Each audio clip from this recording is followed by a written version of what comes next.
a Ferrari pede para o Leclerc não passar o Vettel. Ele não passa. Na segunda, a Ferrari pede a mesma coisa, só que ele passa. E na terceira, pede para ele dar a posição ao Vettel. Faz algum sentido, Felipe Motta, na terceira corrida do ano, você criar um ambiente, um clima, conspurcar a imagem da Ferrari, mais uma vez, que é uma coisa histórica, isso. Vale a pena fazer isso? Não vale a pena. A gente sabe que ordens de equipe sempre existiram e sempre existirão, e eu já disse isso aqui, o que eu avalio do ponto de vista de ordens de equipe são aquelas que são compreensíveis até para o mais leigo, que fala, ok, entendi, e o que fala, não, peraí, aí não.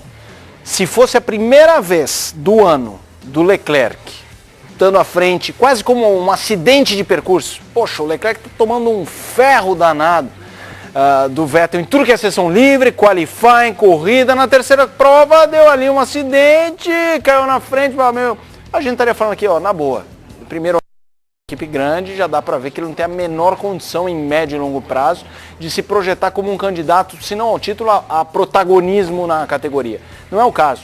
Se você fizer se a gente estivesse falando de ginástica artística, que a gente levanta uma papeleta de nota para Vettel, nota para Leclerc, a nota do Leclerc é melhor do que a nota do Vettel. Então, nesse ponto, é lamentável o que foi feito, numa pista em que está mais rápido, passa.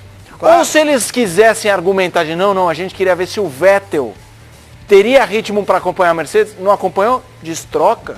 Devolve, como fez a Mercedes, né, na Hungria, no ano passado, foi isso com Bottas Então, é uma piada, porque assim, uma coisa era quando você tinha um piloto dominante e um bom, ficava chato, mas você ainda falava, ok, não é o caso, não está acontecendo isso. Então a Ferrari, ao fazer isso, para mim está passando vexame, porque se antes a ordem de equipe era feia, agora é feio e eles estão errando até. Não estou dizendo que deveriam apostar no Leclerc, mas só no Leclerc. É inútil. Mas é inútil. Então é uma piada, na minha opinião, o que está acontecendo na Ferrari esse ano. Rodrigo, você sabe da história da Ferrari, essa história de ordem de equipe vem, talvez o marco zero seja lá 82, Villeneuve e Pironi em Imola. Sim. E de lá para cá, episódios com Barrichello, episódios com Alonso e Massa. Um Prost e Mansell. E agora com Leclerc e Vettel. Talvez, nesse momento, o Leclerc estivesse mais perto da classificação do Hamilton do que o Vettel está, se as coisas corressem normalmente. E outra coisa, o Vettel argumentar que está mais rápido, só para aí você emenda, quando ele estava atrás, é óbvio que você está mais rápido. Quando você tem a asa móvel, você entra nessas retas enormes, você vai estar sempre mais rápido do que o cara na frente. Só que vai lá e passa o cara. É uma tremenda sacanagem. Desculpa o vocabulário, desculpa o termo, mas eu não encontro outra maneira para definir o que estão fazendo com o Charles Leclerc. Deixa o garoto correr, vamos botar os dois carros para tentar chegar ao nível da Mercedes, para a gente ter campeonato. Porque se ficar nessa de prender o Leclerc, como já fizeram em Melbourne e fizeram em Xangai, quando é que a Ferrari vai conseguir alcançar a Mercedes no campeonato? Aí se deixar Azerbaijão acontecer a mesma coisa, Barcelona acontecer a mesma coisa, primeira metade do campeonato, a situação vai estar praticamente resolvida, entregue não só para a Mercedes, como também para o Hamilton.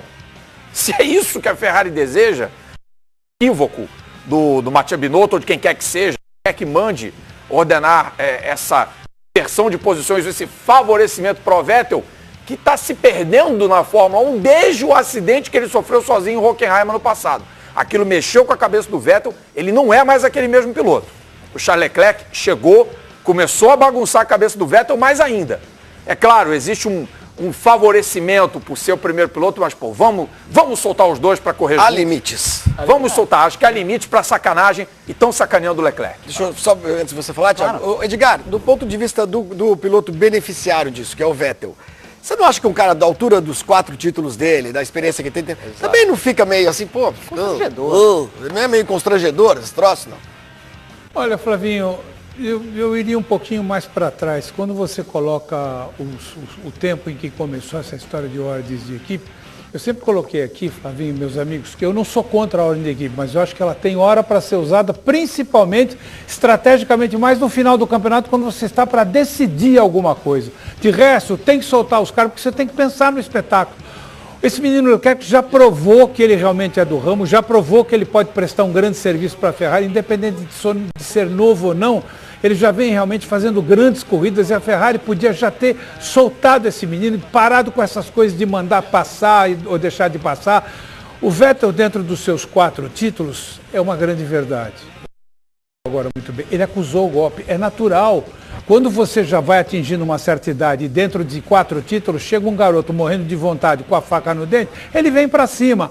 Então, Matias Binotto, que é chamado na Itália de um grande motorista, e é verdade, lá motorista é quem prepara motor, e ele fez realmente um canhão. Agora, daí para ser um estrategista, eu acho que vai uma distância muito grande. A Rivabene, ele tinha recaídas como estrategista, há quantas vezes a Ferrari errou com ele? Então, Flavinho, eu acho que existe momento para você usar a ordem de equipe, e olha, se você for olhar lá para trás nos anos 50, tanto Alfred Neubauer, já quando como um grande chefe de equipe que foi, como Eugênio Dragoni, a ordem de equipe deles é diferente. Ele parava o carro, mandava o Fangio sentar, tirava o piloto que estava vindo, punha o pé em cima da roda com o cronômetro aberto, esperava dar 1 minuto e falava, via! Mandava embora. As coisas evoluíram, o tempo passou. E é por isso que quando eu vejo a Ferrari faz essas coisas, Flavinho, para liquidar o assunto, eu sinto, por incrível que pareça, não sei se alguém dos amigos que estão nos acompanhando vão concordar comigo, eu sinto muitas saudades de Jean Todt e Ross Brown. Muito bem. Thiago, você quer ficar o que eu acho engraçado nessa história, assim, o caso do Vettel tem 2 pontos. Primeiro, já é o segundo moleque que chega e acaba, entre aspas, com a paz dele. Primeiro foi o Ricardo na época da Red Bull, ele sai da Red Bull, vai para a Ferrari, encontrou um clima mais gostoso, agora tem o Leclerc chegando.